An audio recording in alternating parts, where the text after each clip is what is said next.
جی اس وقت ہم موجود ہیں ضیاء رانا صاحب کے پاس. آپ ریٹائرڈ پی آئی اے آفیسر اور اس وقت سی ای او الکمال ریل اسٹیٹ کے ساتھ وابستہ ہیں. ان سے پوچھتے ہیں کہ موجودہ حکومت کے بجٹ کے حوالے سے یہ کس طرح دیکھتے ہیں. جی السلام علیکم سر. جی وعلیکم السلام. فرسٹ آف آل ویلکم جی، welcome to my office BBC Urdu. بڑا اچھا لگا آپ لوگ آئے. تو بجٹ جیسا آپ دیکھ رہے ہیں ابھی تک تو نظر آ رہا ہے کچھ مشکلات ہی ہیں حکومت کی طرف سے. پبلک جو ہے وہ بھی اتنی خوش نہیں دکھائی دے رہی، لیکن انفیکٹ یہ ہے کہ یہ ان کا قصور نہیں ہے. یہ کچھ میرے خیال میں پچھلی حکومتوں کو بھی کیا دھرا ہے جس کی وجہ سے یہ پرابلم آ رہے ہیں. بٹ آئی ہوپ کہ دے ول کم اوور.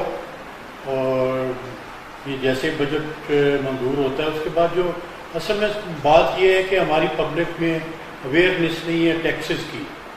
کیونکہ میں پی آئی اے میں رہا ہوں، I retired as a senior person, تو میں نے پوری دنیا دیکھی ہے اللہ کے فضل سے بیکاز آف پی آئی اے اور پاکستان کی وجہ سے. تو یہ کہنا چاہوں گا کہ باہر ٹیکس کا کلچر بہت زیادہ ہے. وہاں پہ آپ جائیں آپ کو پوری فیسلٹیز ملتی ہیں. بچہ پیدا ہوتا ہے اس کو الاؤنسز ملتے ہیں. آپ ان امپلائڈ ہیں آپ کو الاؤنس ملتا ہے. آپ کو آفٹر ریٹائرمنٹ مطلب ہے کہ اچھے خاصے پیسے ملتے ہیں. تو یہ اگر ہمارا ٹیکس کلچر پاکستان میں ہم اڈاپٹ کر لیں تو in the long run it's very nice for the country financially and otherwise. دیکھیں گے ہمارا ملک بہت اوپر جائے گا انشاءاللہ. رانا صاحب آپ نے ٹیکس کی بات کی ہے تو ہمارے ملک میں بڑے مگرمچھ جو ہیں وہ تو ٹیکس ادا نہیں کرتے. ہمیشہ چھوٹی ہی مچھلیاں جال میں آتی ہیں. اس حوالے سے آپ کیا کہیں گے؟ اس کا یہ ہے کہ یہ تو اس میں کسی کو چھوٹ نہیں ہونی چاہیے میرے خیال میں. میں دیکھیں میں یہاں پہ کام کرتا ہوں، مجھے جو پیسہ ادھر ملتا ہے پام سٹی میں، یہ پام سٹی ماشاءاللہ انٹروڈیوس کروا دوں، بڑی اچھی سوسائٹی ہے فیروزپور روڈ پہ اور اپرووڈ بائی LD ہے. تو یہاں بڑا اچھا کام ہے اور ڈیولپ سوسائٹی. یہاں پہ میں جو بھی چیز بیچتا ہوں اور مجھے سوسائٹی جو پیسے دیتی ہے یا کمیشن دیتی ہے مجھے ٹیکس کٹ کے ملتے ہیں. یہ پام سٹی کی آپ نے بات کی ہے، اس میں عوام کو کیا فیسلٹیز مل رہی ہیں؟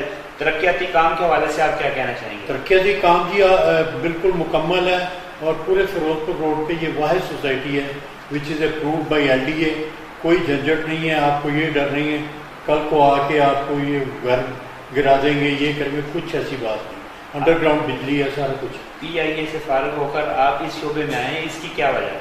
وجہ یہ ہے کہ جی دیکھیں باہر لائف چلتی رہتی ہے، یہاں 60 کے بعد کہتے ہیں بندہ بیکار ہو گیا، لیکن یہاں پہ ایسا نہیں ہے. تو میں اپنے آپ کو ایکٹیو رکھنے کے لیے یہ کام کیا اور اللہ کا شکر ہے آئی ایم ڈوئنگ فائن. یہ پراپرٹی کا کام آپ پام سٹی کے لیے کر رہے ہیں اور بھی کوئی پروجیکٹ؟ میں جی پام سٹی کے لیے ہی کر رہا ہوں، اللہ کا شکر ہے بڑا اچھا جا رہا ہے مجھے. ریٹس کیسے ہیں یہاں پہ؟ ریٹس دیکھیں جو اچھی سوسائٹی ہوتی ہے کمپیریٹیولی دوسری سوسائٹیوں سے زیادہ ہوتے ہیں، لیکن پھر بھی اٹ از ورتھ. کتنے ایکڑ پر یہ ہے؟ یہ تقریباً 100 ایکڑ پہ ہے اور اس پہ جو پلاٹس ہیں 3.5 مرلہ 5 مرلہ 7 مرلہ 8 مرلہ 10 مرلہ ساری facilities, hospital, schools, every thing. قبرستان تو ظاہر ہے اس کے بغیر تو گریو یارڈ کے بغیر تو اپروو ہی نہیں ہو سکتا کوئی بھی سوسائٹی. جی ناظرین، یہ تھے ضیاء رانا صاحب جو اپنے خیالات کا اظہار کر رہے تھے. کیمرامین ٹیم کے ساتھ حسن عباس بخاری، BBC لاہور.